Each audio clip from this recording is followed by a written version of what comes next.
everyone, I'm Brittany, a health coach at Shed, and I'm here today with my coaching client, Dan. We are going to be giving you an inside peek into our coaching session today. So Dan, are you ready to dive in? I am. Awesome. Tell me a little bit about what motivated you to seek out coaching. Yeah, so I'm in my mid-30s, and I've just seen a decline in energy for the last several years.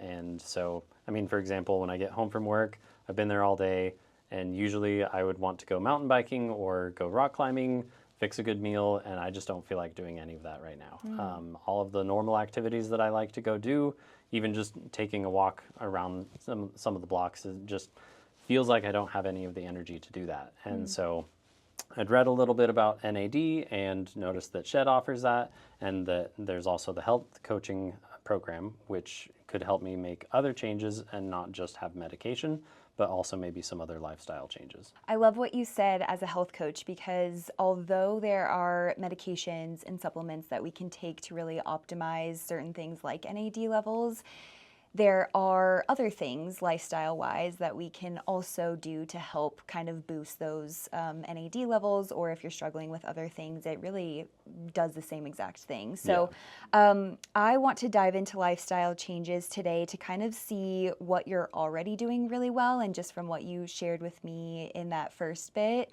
it sounds like nutrition, it sounds like exercise is something that have maybe always been part of your life, but are starting to maybe decrease in consistency due to a lack of energy. And it's very common. I want you to know as you hit 30, your NAD levels actually start to decrease. Okay.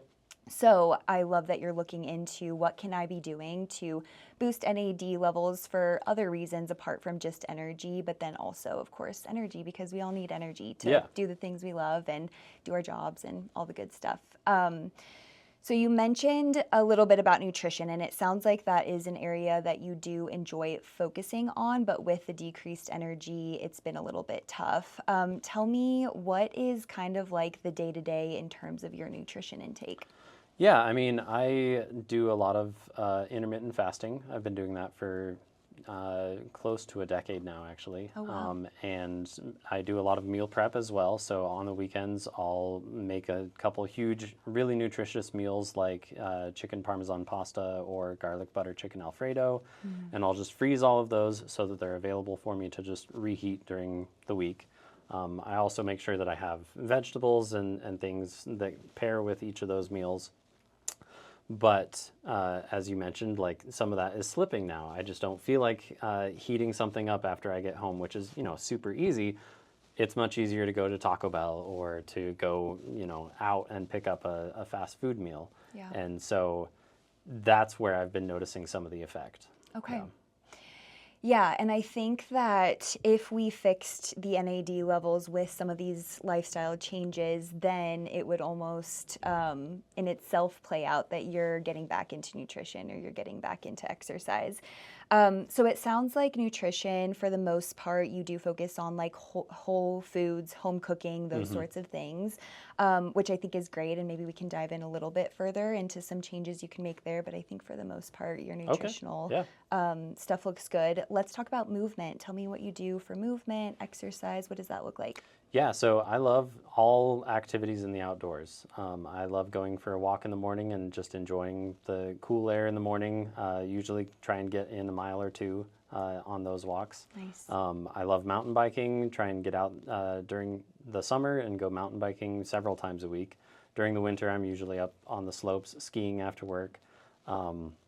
I've been getting into rock climbing, and so, with all of those, I tend to do some base at-home workouts, just body weight exercises to try and stay fit and make sure that I'm not at risk for any injuries. Okay. But once again, after work, I just don't feel like doing a lot of those activities anymore. Yeah. The consistency piece is missing right now. Okay.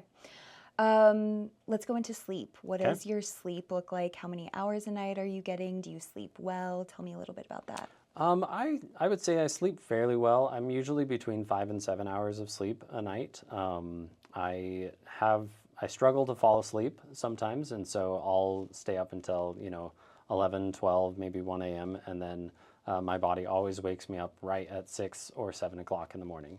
And so at that point, I'm cutting into my sleep and also losing that valuable time and that energy replenishment. Okay. So it sounds like falling asleep is a tough part, and then staying asleep, past 7 o'clock or Yeah. whenever the sun wakes you up. Okay. Stress resilience. Tell me about your stress. I know you mentioned work a little bit at the beginning. Tell me, how are your stress levels, and do you have any ways to manage stress right now? Yeah, I used to do a lot of meditation and breath work. I've fallen out of those habits right now, and I do find a lot of stress building up throughout the week, and tend to try and cram all of my fun, low key activities into the weekend so that I'm ready for work the next for the next week. And so I would say I'm not great at stress resilience right now. I kind of let it build up and then just don't. I just ignore it and hope it goes away, which isn't a great tactic right now. Yeah. I think it's great that you have a base level of what those stress management techniques are, right? Meditation, breath work, but again, it's almost that consistency piece that is lacking for you, or maybe it's not the first thing that you Yeah. think about doing whenever you're like, oh, I'm stressed. So we can definitely dive into that a Awesome. little bit. Let's talk about hydration. How much hydration are you getting day to day? Yeah, so I have, I think it's like a 40-ounce water bottle, and I carry it around with me. It's kind of my emotional support water bottle. I usually drink 2 to 4 of those a day, so I feel like I'm pretty good on the hydration front. Okay. Perfect. And usually use some sort of a hydration packet so that it's not just water, but it's also replenishing a lot of the electrolytes. I mean, with being super active, I recognize how important it is to Yeah. stay hydrated. Absolutely. Okay, great. And then last thing is your environment. So I feel like in the past few years, a clean environment using non-toxic products has become very popular because people are realizing the effect on our cells and the damage that it can do to our cells. And so not a lot of people realize that energy levels could be decreasing because of the products that we're using or because of the candles that we're lighting in our home environment. What does your home environment look like? Have you made any switches to non-toxic products, or does this kind of sound brand new to you? This is all super brand new to me. I'm the middle of the road. I just go and pick up the popular stuff from the store to clean everything, and Yeah. love some pine tree scented candles. But yeah, so that's very fascinating to me. Okay, awesome. Well, I appreciate you sharing all of those things. I kind of went through what lifestyle changes can help boost NAD levels. And I think nutrition, exercise, stress management a little bit, as well as hydration are definitely your strong areas. And then sleep and clean environment and a little bit of stress as Okay. well management are kind of those areas that there may be room for improvement. Do any of those areas of improvement stand out to you as one of the things that you would like to start working on? Probably the environment or the stress management. Okay. Yeah. Let's start with environment, since that's kind of a brand new concept to you. So I kind of mentioned a little bit about how toxic products can affect our NAD levels. And so even just starting very simple, I know when I did it myself, I started with maybe my bathroom products, and then that led into my kitchen products, and then that led into the things I was using in my car and those sorts of things. Is there an area in your home where you feel like you can start making switches, or that it would be easiest to start making switches? Yeah, I think, I mean, along the similar, pathway that you went, I think probably the bathroom cleaning products would be the easiest to control Yeah. and focus on right now. Yeah. Yeah. Some of the brands that I love are Branch Basics. I Okay. love, they have like a little solution and you just kind of pour it and mix it with water. Even just white vinegar and water can be a great cleaning tool to mop your floors or your bathroom sinks, those sorts of things. Awesome. So we can, continue diving into that during subsequent sessions, but I Yeah. think that would be a great place to start, is just making some of those swaps.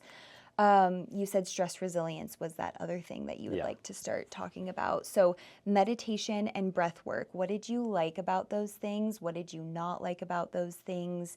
What do you feel is the biggest roadblock to continuing to implement that into your day-to-day? Yeah, so I always felt like I really needed to be consistent with it in order to really have any effect.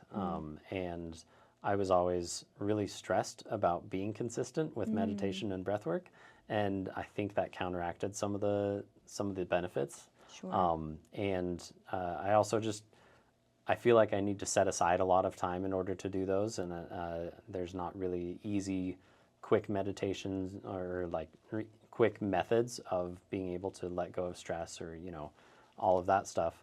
And so I find it hard to fit it in throughout the day and figure out where I can do that, when, and sometimes why. Yeah. Yeah.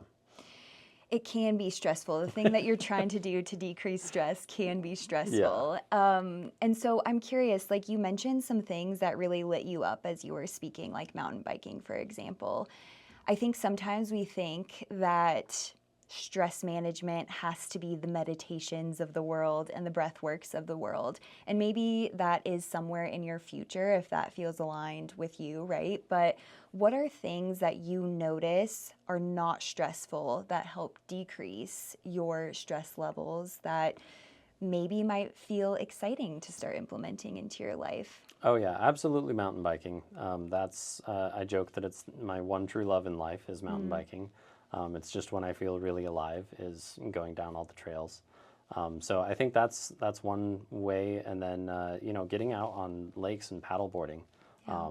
That's another activity that I really like. It's really peaceful and just a lot of fun. There's not a lot of opportunity to have screens out in the middle of water, Very and true. so it's a way to unplug that way. So I think that's another route that I could go. Yeah, and another reason why it's so important to increase those energy levels in order to be able to do this for both movement and exercise, but also for stress management Yeah. purposes as well. So let's kind of dip our toes into sleep. I know Okay. that was an area that you mentioned you're maybe only getting like 5 to 7 hours of sleep. We do want to aim for about 7 to 9 hours of uninterrupted sleep. So tell me, I know the main roadblock for you is falling asleep. Tell me a little bit about what happens leading up to you hitting the pillow and trying to fall asleep. Yeah, I mean, I'm usually finishing a show or finishing a movie or, doom scrolling on my phone on Instagram. So a lot of screen activity. I used to want to try and read some books before I fell asleep, but I just found I wasn't engaged in that very much. And so I just default to, watching something to end the night and then try and lay my head down and go to sleep. Yeah. Yeah. I think it's easy, right? Like sometimes we get hooked in 2 hours before or an hour Yeah. and a half before, and then it's like, oh, it's my bedtime. I Yeah. have to go to bed.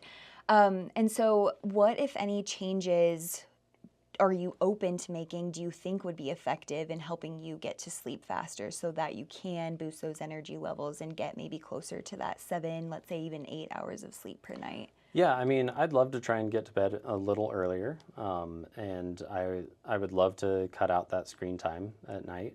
Just figuring out ways to have alternate activities, whether that's playing a game with some friends or reading a book or some other ideas. I'd really love some input on that. Yeah.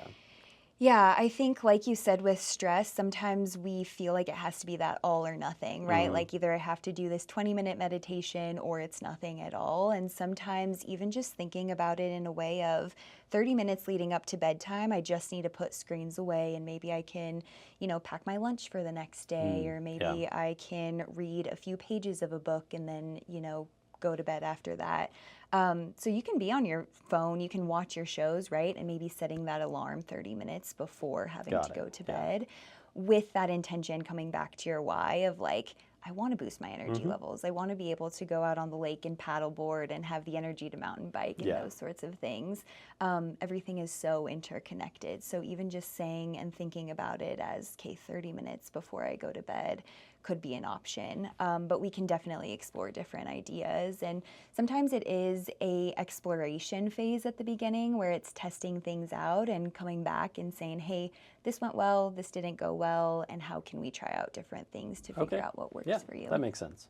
Okay, awesome. So I think we covered all of the areas that there is room for improvement. I kind of want to tap in mostly for our viewers and our listeners of what you're doing so well. So I think nutrition seems fantastic. I love that you're cooking home-cooked meals, whole foods. We definitely want to focus on lean proteins when it comes to NAD.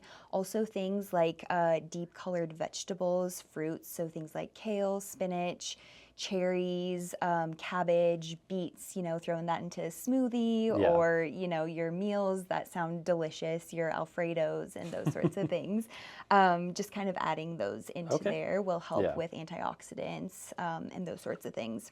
One thing I did notice is some of the fats that you use in your meals are more saturated fats, and which is totally fine, right? Yeah. It's more about addition rather than restriction. So instead of saying, I need to take these things out, we can look at it more as what things can I add to my diet in order to boost those NAD levels.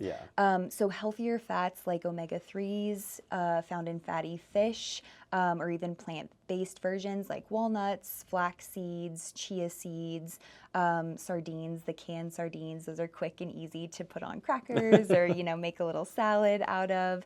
Olive oil is a good one to, whether you're cooking in it, whether you're using it to drizzle over salads that you're making. So some of those healthier fats. Fermented foods and prebiotic fibers.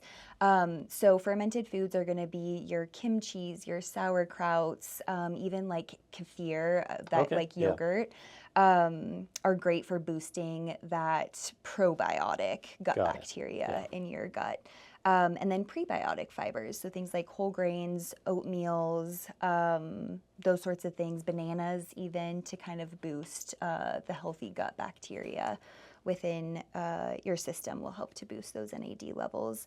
And then lastly, cruciferous veggies, so broccoli, cauliflower, those sorts of things, Brussels sprouts, are all things that, as you were mentioning, the veggies that you already do a great job of adding into your meals, really focusing on those to kind of help with those energy levels. So that was nutrition, and then movement. So again, you're already doing a wonderful job. What we do recommend is zone 2 cardio. So that is something like walking, cycling, mountain biking, something like that.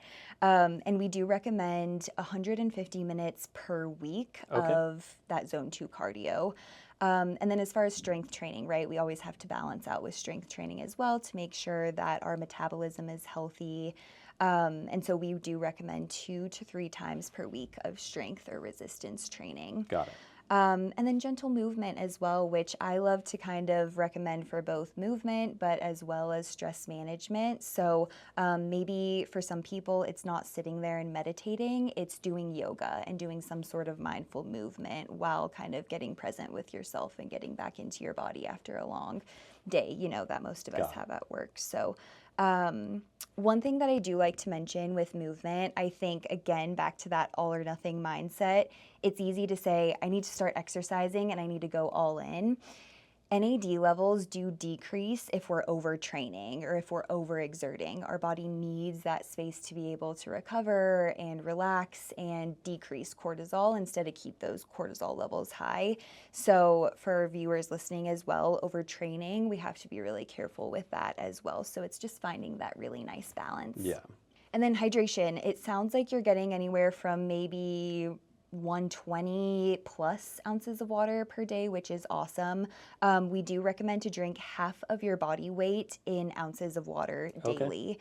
And we recommend hydrating upon waking. And then if you are supplementing NAD, which it sounds like you're starting to do that, we recommend being very hydrated before taking it and also after, just to make sure that your body is staying hydrated and that it's working the way that it's supposed to. And then lastly, as far as hydration, we recommend limiting alcohol, excess caffeine, which both tend to deplete our NAD plus levels. Got it. So all in all, half of the things you're doing really well, half of the things there's room for improvement. But like I said, everything is so interconnected. So I think with some of these changes and some of the areas that there is room for improvement, it's all going to come back and things are going to feel a lot more in sync for you. Awesome. Yeah, no, I think this has been really helpful. I Good. love all the suggestions and, remembering that it's all just a careful balance. I think that's really important. Absolutely. Yep. Thank you, everybody, for joining. We'll see you on the next episode.